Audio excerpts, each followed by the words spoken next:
Hi friends, நேந்திர வாழைப்பழத்தில் எப்படி cutlet செய்யலாங்கிறத பார்க்கலாம். அதுக்கு தேவையான பொருள் பனானா எடுத்திருக்கேன், தேங்காய் துருவல், 1/4 கப் ரவை எடுத்திருக்கேன். இப்போ நம்ம ஒரு மிக்ஸி ஜாரில் பனானாவும் தேங்காயும் சேர்த்து நல்லா பேஸ்ட் மாதிரி அரைச்சி எடுத்துக்கலாம். இது மாதிரி அரைச்சி எடுத்துக்கோங்க. இப்போ பேன் ஹீட் ஆனதும் அதில் 2 டேபிள் ஸ்பூன் நெய் சேர்த்துக்கோங்க. இது நம்ம நெய்யில் தான் செய்ய போகிறோம். இப்போ நம்ம அரைச்சி வச்சுருக்க பேஸ்ட்டை சேர்த்து நல்லா மிக்ஸ் பண்ணி எடுத்துக்கலாம்.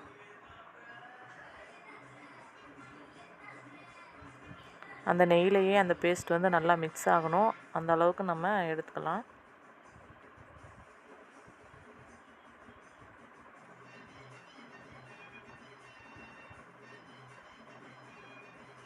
அடுத்து நம்ம ரவை சேர்த்து நல்லா மிக்ஸ் பண்ணிக்கிடுவோம். இந்த மாதிரி நல்லா மிக்ஸ் பண்ணிக்கோங்க. லோ ஃப்ளேம்லேயே வச்சு ரெடி பண்ணுங்கள். இப்போ நம்ம ஜீனி சேர்த்துக்கலாம். உங்களுக்கு இனிப்பு எந்த அளவுக்கு தேவையோ அந்த அளவுக்கு சேர்த்துக்கோங்க. நான் 1/4 கப் எடுத்திருக்கேன். ரவை எந்த அளவுக்கு எடுத்திருக்கேனோ அந்த அளவுக்கு ஜீனி எடுத்திருக்கேன். அந்த ஜீனி நல்லா மிக்ஸ் ஆகணும், மெல்ட் ஆகி நல்லாயிருக்கும். இப்போ நம்ம 1/4 கப்பு பால் எடுத்துக்கலாம். நான் காய்ச்சி ஆற வச்ச பால் தான் எடுத்திருக்கேன். கட்டி சேராமல் அதை நல்லா மிக்ஸ் பண்ணி எடுத்துக்கலாம்.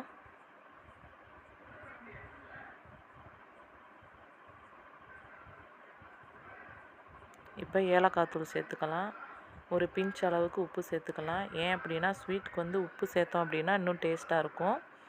பாருங்கள், இந்த மாதிரி நல்லா ஒட்டாமல் இந்த மாதிரி நல்லா மிக்ஸ் பண்ணி எடுத்துக்கிறணும்.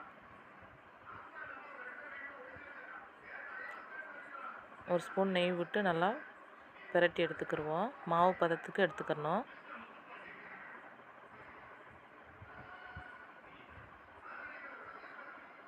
அந்த பாத்திரத்தில் ஒட்டாமல் இருக்குது பார்த்திங்களா, இது மாதிரி நம்ம ரெடி பண்ணி எடுத்துக்கலாம்.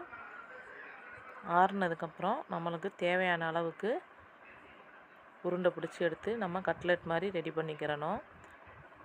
லைட்டாக எண்ணெய் தொட்டு உருட்டி எடுத்துக்கலாம். இந்த மாதிரி கட்லெட் மாதிரி ரெடி பண்ணி எடுத்துக்கலாம்.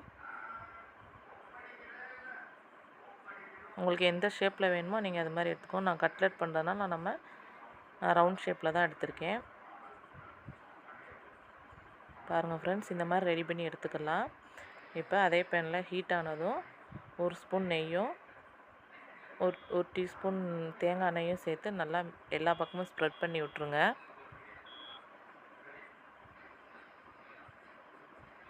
இப்போ நம்ம ரெடி பண்ணி வச்சுருக்கிற கட்லெட் எடுத்து இதில் வச்சுக்கலாம்.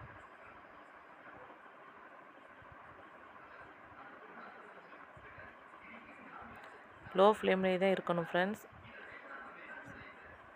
இல்லை அப்படின்னா ரொம்ப கருகிரும். பாருங்கள், இது மாதிரி ஒரு பக்கம் ரோஸ்ட் ஆனோடனேவும் பிரட்டி விட்டுக்கலாம்.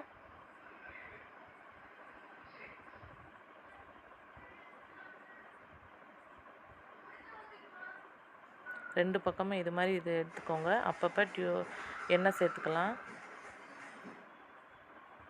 ஃப்ரெண்ட்ஸ், கட்லெட் ரெடி ஆயிடுச்சு. ஈவினிங் ஸ்நாக்ஸாக குழந்தைகளுக்கு செஞ்சு கொடுங்க. எப்படி இருக்குன்னு செஞ்சு பார்த்துட்டு கமெண்ட் பண்ணுங்கள்.